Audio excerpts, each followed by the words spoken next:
Now, a special 13 ABC presentation, From Heroin to Hope, presented by the Zeff Center, Walker Funeral Homes, and Lucas County Children's Services. Now, here are Diane Larson and Lee Conklin. Heroin. For years, when you heard about it, like many of us, you probably considered it to be a problem in the back alleys of major cities, big cities like New York, LA, Detroit, but hardly an issue here. But the past 5 years have changed that thinking. In that time, the heroin and opioid tidal wave has come crashing down across the country, and now it's everywhere, claiming lives in cities, suburbs, and even small towns in the middle of farm country. And tonight, we take a look at how we got here, where we are right now, and why there is truly hope for the future. With more, here's 13 ABC's Melissa Vage. Melissa. Well, Lee and Diane, the face of heroin addiction literally is changing. It is suburban, it is rural, and it's inner city. From professionals to college students, 98% of the time, it starts with legitimate prescription for opioid pain medication. I'm a college athlete, I have a house, I have a car. 30-year-old Matt Bell, 32-year-old Rick LaValle. Both graduated from a top private high school. Both talented athletes with professional potential. I had a full ride athletic scholarship to the University of Toledo playing baseball, and I was doing well. I was being scouted. I tore my rotator cuff in practice one day and had a minor surgery, and I walked out of that surgery with 90 Percocets. Because it was a legitimate medical thing, you know, I broke my femur. I had a 90-day supply and it was gone in like a week. It was about 2 years worth of prescription painkillers and doctor's visits. And I remember taking that, and that's when I was like, whoa, I feel better. Because of this pill, I'm addicted. Nobody had any idea. Nobody had any idea. I knew in my head I didn't need the painkillers, the opiate medication, the Percocets, the Vicodin, the Darvocet. And then I met a buddy who had tons of scripts of Oxycontin just laying around his house, you know. I reached out to somebody at that time who I knew also took, that was Oxycontin. But eventually, the pills run out, and the only thing that's left is a little brown baggie, you know. To an addict, that's a win-win. It was a no-brainer, and I wasn't going to go back to pills. We YouTubed how to shoot up. We watched it on YouTube. You know, that's the one thing I would never do, you know, is stick a needle in my arm. I'm afraid of needles. And I found myself doing that. More on the paths these two men have taken through their addiction in just a bit. But now to the question of how did we get here? Heroin was always considered a coastal problem or an inner city problem. Sure, local police and health workers would see it from time to time, but it wasn't frequent. And it certainly wasn't an epidemic.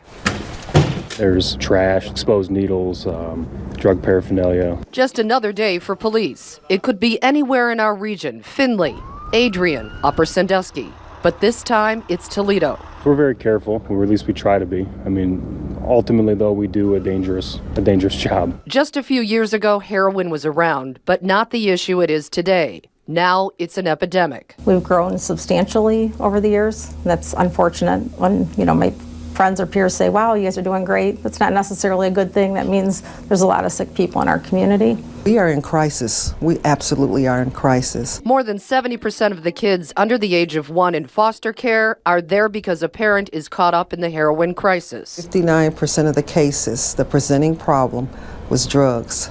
79% of those cases were opiate and heroin. And heroin-addicted expectant moms pass it on to their babies. About 10 years ago, we may have had maybe 1 or 2 babies admitted with the diagnosis of newborn abstinence. Now we're in the hundreds. Those on the front lines in this war for lives, police, counselors, and healthcare professionals all agree that while law enforcement can truly put a dent in the drug trade, it ultimately comes down to being a medical issue. It's no different than cancer or diabetes. You know, we have to address all of those issues of the individual and help them get better.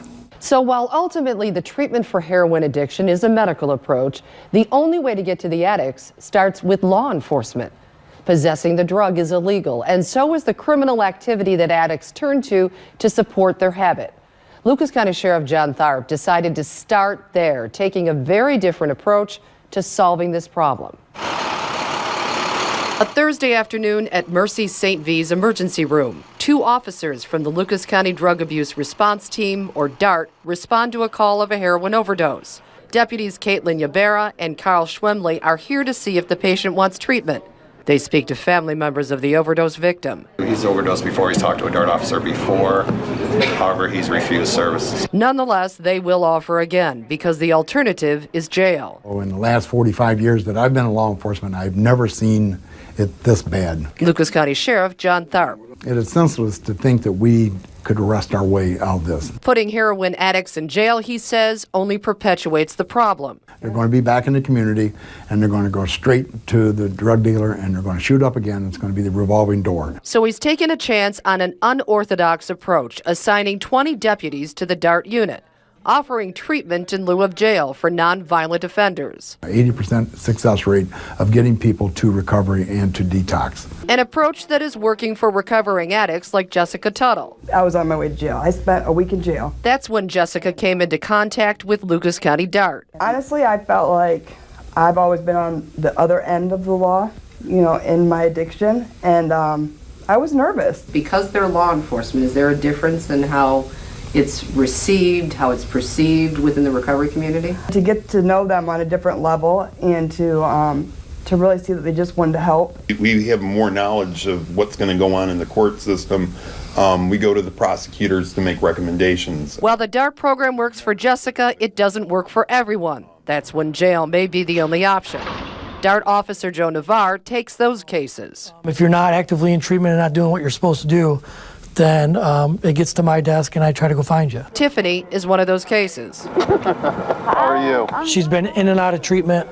She's had a few bumps in the road, but we're really, really trying hard to save Tiffany. We met up with Tiffany on a snowy Wednesday. He's the one person that has not given up on me, but I've let him down tremendously with this. When was the last time you overdosed? Friday, this past Friday.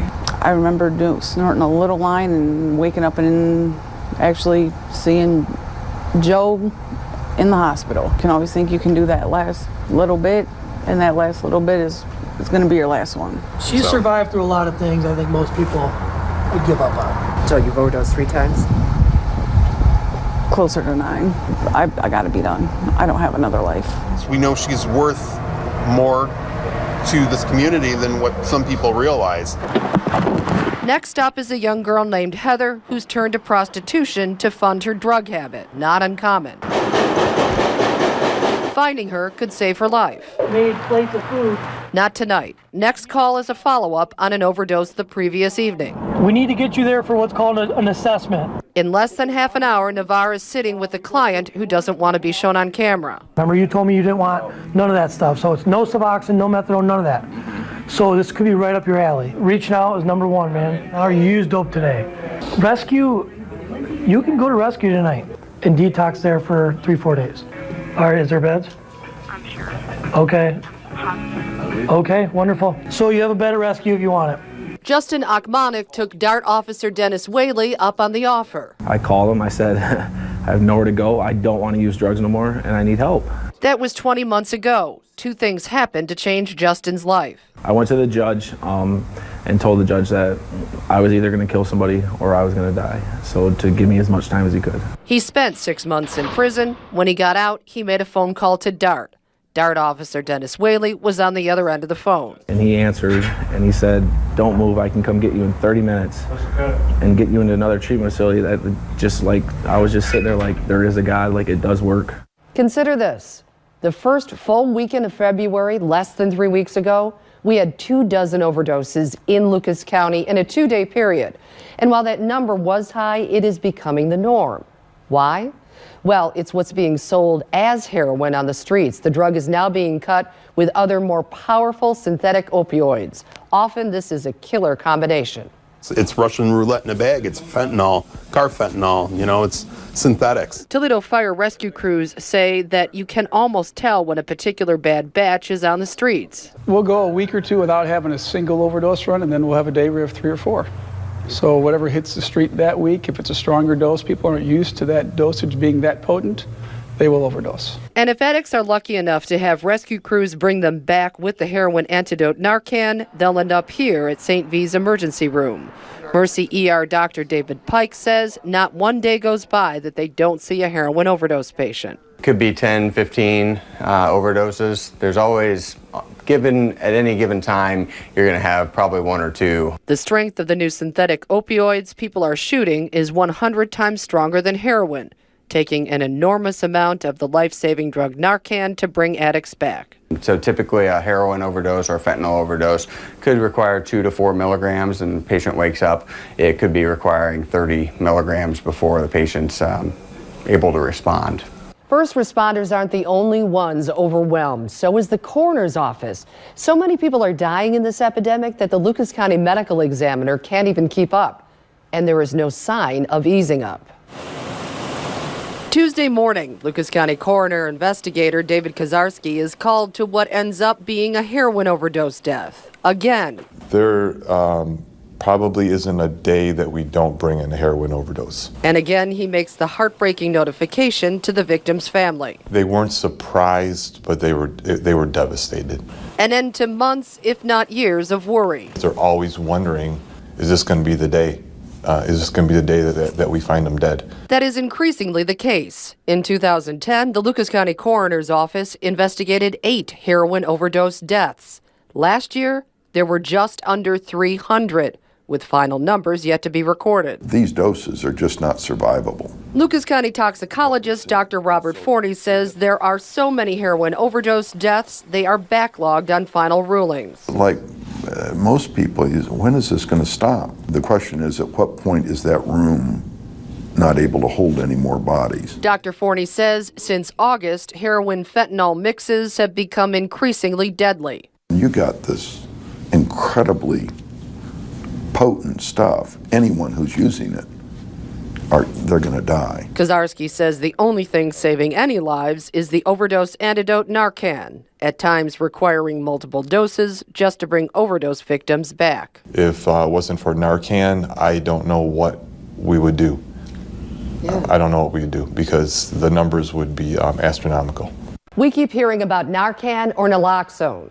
Well, aside from a gun and a badge, almost every police officer is carrying this vital overdose drug with them these days. That's how bad the problem's gotten.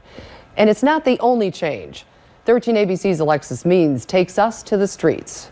Every night, Sergeant Kevin Toney grabs a Narcan kit. They have the contents of the pack. And this is one that has been used at least partially. That's what it's going to look like. He works the overnight shift. It's not uncommon for an overdose call to come in quickly and often. They'll say, person down, male slumped at the wheel, and, you know, before you thought maybe it would be a medical emergency or maybe a drunk person, but now when we see calls like that, when we're going, we think immediately that it's going to be a heroin overdose, and most of the time it is. Just 47 minutes into our ride along, he gets a call for an overdose. The neighbor is passed out in the middle of the grass on the sidewalk, and then an update to the call said it's a heroin overdose. We race to park in Franklin. The male is not responding. His wife fears the worst. Is he gonna be okay? Police question her. How'd he get there? His boss just drove up and threw him out of the truck. His boss did? The Narcan given to the man by police wasn't enough. Toledo fire crews take over, quickly working to save his life. You step back a little bit. They finally get him to breathe. Wesley! He's gonna have to go to the hospital. You can be with him there, all right? Can I come with him? His wife tells police she's warned him about using heroin. Said he quit. Or I would have thrown him out. I told him if they ever went back on it again, I'd throw him out. The patient is taken to a nearby hospital for more treatment. Narcan can quickly bring the drug user back to life. Sergeant Toney learns there were several overdoses earlier in the day. They've had just a couple in the last 24 hours themselves, and that there've already been a number tonight so far. So they think a bad batch is, or a hot batch is going around. So we'll see. Thanks, Alexis. That night, that officer that Alexis rode along with responded to 2 more overdose calls. Narcan saved at least 2 of those victims. You know, speaking of Narcan, the problem has gotten so bad in Ohio and in Michigan that pharmacists are now allowed to dispense the overdose reversing drug to families of addicts without a prescription. Babies withdraw a lot of the way that adults do. There's vomiting, there's diarrhea, very severe tremors. They are the innocent victims of the opioid crisis. Chances of you losing your child permanently increases tremendously. The toll taken on children and families, and how you can help ease their suffering. When From Heroin to Hope continues. Opiate abuse is an epidemic in Northwest Ohio. We have to work together to put an end to this problem. At the Zeph Center, we understand the issues and strive to provide assistance through education and integrated treatment programs that are individualized, holistic, and focus on recovery. The Zeph Center's mission is creating hope and recovery through integrated person-centered services for those in need and their families. Hope begins here at the Zeph Center. For more information, please visit www.zephcenter.org. Hello, I'm Robin Reese from Lucas County Children's Services.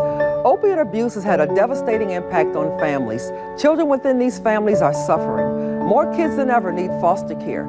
Foster parents care for kids so parents have a chance to focus on life without drugs.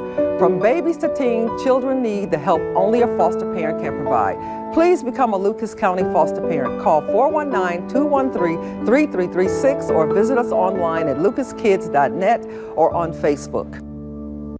When talking about heroin and opioids, it's easy to toss around facts and numbers. Ohio led the nation in overdose deaths last year. About 1 in every 14 deadly overdoses happened right here in the Buckeye State. And what's harder to get a handle on this is the human toll. It's one each and every one of us, even if we're not directly affected by someone using heroin, is paying. 13 ABC's Melissa Veitch is here once again. Melissa. Well, Lee and Diane, you know, the people on the front lines of this epidemic are the first responders. These are the firefighters, the police officers. They see this epidemic from ground zero. Sometimes the only thing that stands between death and an addict is a rescue worker. 13 ABC's Sean Haggerty has one such story. Maumee Patrolman Tim Roberts doesn't get many hugs on the job, but he did on this day from a man who was almost dead. Subject wasn't breathing. He had a bluish, he looked blue, eyes rolled back in his head. It was a heroin overdose near Conage Street. Officer Roberts arrived and grabbed his Narcan, a drug that reverses the effects of a heroin overdose. You know, you got to help save this person and hope for a success story that the person will get the help that they need. Narcan, Officer Roberts, and the quick work of EMTs saved this man's life. A lot of adrenaline, whenever you're trying to help somebody save their life. It's just part of the job. It's a new part of the job, carrying these drugs with them, but it's become the new operating procedure, dealing with an epidemic. It's kind of amazing because, you know, the individual had we not gave him that medicine, could be dead at this time and not around anymore. But he is around and was coherent enough to give a hug. I guess gratifying. I mean, I really felt that he was thankful to get another chance. So while Narcan can save the life of someone who has overdosed on heroin, ultimately the addict has to want to get clean for treatment to work. And it takes a lot more than sheer willpower to overcome the obsession. For over 10 years, both Matt and Rick were buried in their heroin addiction. It's like Dr. Jekyll and Mr. Hyde. I mean, it's like a monster. Total self-destruction. I was in a coma for 5 days. The machines at Toledo Hospital were keeping me alive. So it's still getting worse and worse and worse and more powerful and more powerful. When I did come out of it, I used that very first day. The struggle to get clean collapsing each time under the weight of a horrific withdrawal. You get the cold sweats, your bones feel electric. It's like your bones want to jump outside of your skin. You're curled up in a little ball and you're throwing up and you're wanting to die. At the time of this interview, Rick was clean 4 months. How many times did you try to get clean? I went through that about 6 times. At the time of this interview, Matt was clean 16 months. How many times on and off were you in and out of treatment trying to get help? I went to treatment 28 times total in those 9 years. More on their stories ahead. We have talked about what heroin does to the addicts and how it's changed the way police operate, how it's put a burden on first responders and area hospitals. But perhaps the smallest victims of this epidemic are the biggest tragedy of all, the babies, the children who hurt the most. This tiny 4-month-old is a happy and healthy baby now, but she was born addicted to heroin. Drug-addicted babies go through so much. Kimberly Kundick is the child's foster mother, and she's not the first heroin-addicted baby she's cared for. They constantly shake, about 22 hours of crying, 15-minute increments of sleeping. Because of the intensity of care, Kimberly can only take one baby at a time. When I got my license, there were 150 drug-addicted newborn babies that they were trying to place in homes. That's why CSB is now holding foster parent certification sessions like this one. Flexible training hours because of the intense need. Kendra and Scott Hillard have decided to become certified to foster. The whole idea that this baby is born addicted and sick and unable to fend for themselves. At a time when we're facing probably the worst epidemic that I've seen in my 33 years. Executive Director Robin Reese says with a near-record 600 kids in foster care, CSB's budget has exploded just since November. Our placement budget has risen $39,000 in a very short period of time. The child-to-foster parent ratio is smaller, requiring intensive support regardless of the age of the child. The level of trauma that kids are experiencing is just stuff we haven't seen before. This training seminar is packed with new and old foster parents. And then I saw Robin on TV and I'm like, this is sad. Debbie Sangarza was a foster mother for 14 years, fostering 385 children. She decided to get recertified. I just am hoping that I can help another child or maybe a couple of children make it through the system. Fostering is a way that you can help. Lucas County Children's Services and other child service agencies are overwhelmed right now. They've got so many children who come from the homes of addicts. They need foster parents. So we've got a number running at the bottom of your screen. You can call that if you want to become a foster parent. We'll also have that number on our website at 13abc.com. Is there an easy answer? No, I don't think there is. If there is, I would have done it a long time ago. Despite the long odds, there is reason for hope. The new ideas that are turning the tide in the war on heroin. That's next, when From Heroin to Hope continues. Through this half hour, we've been following the stories of two recovering heroin addicts, learning about their choices, their struggles, and what heroin has done to them. Two different people who share almost identical stories. Joining us once more is 13 ABC's Melissa Vage. Lee and Diane, from a distance, addiction seems like a personal choice. While the first step may be, the torture of obsession becomes an all-consuming disease. Some people can recover. For others, it's terminal.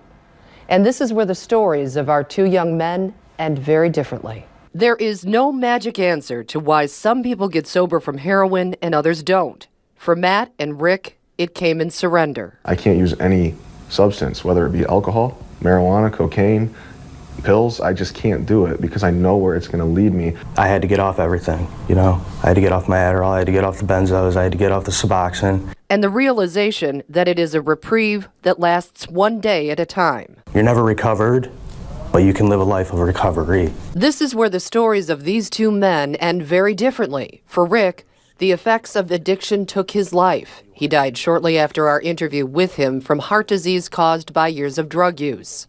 For Matt, his recovery continues to write a new life, one day at a time. I think the hope that we want to portray is life, just life in general. And life for one person in recovery might be different than another person in recovery. But ultimately, if you're living, there's a chance for you to achieve whatever you want to achieve. Matt co-founded an organization called Team Recovery, banding together with other people fighting heroin addiction, calling out the drug that almost destroyed their lives. We know that there's a lot of other people out there that don't want to ask for help because of that guilt and shame. Taking the message to street corners around Northwest Ohio. We're out here holding signs that there's hope. We're out here holding signs that you're not a bad person. You have a disease. You're not a bad person that needs to become good. You're a sick person that needs to become well. And into schools and community forums. It's killing them. It's killing them. It's not even a matter of recovery or addiction anymore. It's a matter of life or death. And recovery rooms. Ultimately, I think that there's just hope. You don't have to die. It is stories like Matt's that, despite what may seem like impossible odds and deadly consequences, show us there is hope. But it is tempered with caution, and it will take the dedication of a community and the love of families to conquer this problem. You always have to have hope. Yes, and some days I have more hope than others. Karen Freiberger's 24-year-old daughter, Marissa, has battled heroin addiction for 7 years. She's been living on the streets, in Skid Row. But Marissa's story hardly started on Skid Row, growing up in Sylvania. She was a point ballet dancer. She's very artistic, high ACT scores, all that stuff, so good grades. You know, I've spent many nights wide awake. As a matter of fact, the times that I sleep the best are when she's in jail. Karen says Marissa has overdosed 13 times, in treatment 17 times, which is where she is now. And there is hope again. Karen says it started for her family when they refused to be silent anymore. Now that I've kind of come out of the closet with it, if you will, how many people you talk to who really have been impacted by this. So many so that local funeral home owner Keith Walker decided to step forward and do something about it. He says he's seen too many families burying loved ones lost to this disease. So when something like this is hurting families and hurting the people here, then that's something that if we can do anything to help, we want to do it. So he set up resources and a website for people to get help. It's called helpwithheroin.com. It lists every local agency that is connected to treatment for heroin addiction locally. And for those trying to help Karen's daughter and other addicts. Jennifer Moses runs the Zeph Center, one of 11 treatment facilities in Northwest Ohio. Well, I'm very competitive, so yes, I want to win and beat this epidemic. And, you know, all we can do is continue to add treatment resources and different types of programs that help multiple individuals. Resources are finally being freed up for those, but more are needed. If you put someone back in the same environment, they're going to fail. Moms with kids leave treatment because they want to be with their kids. So housing that supports a family environment so moms can continue treatment and be with their children. As for law enforcement and the justice system, their efforts are making a difference. Drug court helps to divert addicts to pathways to getting clean. This spring, Toledo will see 2 new treatment centers opening up with additional detox beds. Will it be enough to save those still struggling with heroin addiction like Marissa? And, you know, I've had people ask me 17 times, are you kidding me? Why didn't you just tell her to go off and do what she wanted and let her die? And I said, you're obviously not a parent. It is a glimmer of hope out of the darkness. For sure there is, and hopefully we can all play a role here. And Melissa, hopefully your reporting has opened some eyes and maybe even some hearts, so thank you. And thank all of you for watching. Thank you for watching this special 13 ABC presentation, From Heroin to Hope, presented by the Zeph Center, Walker Funeral Homes, and Lucas County Children's Services.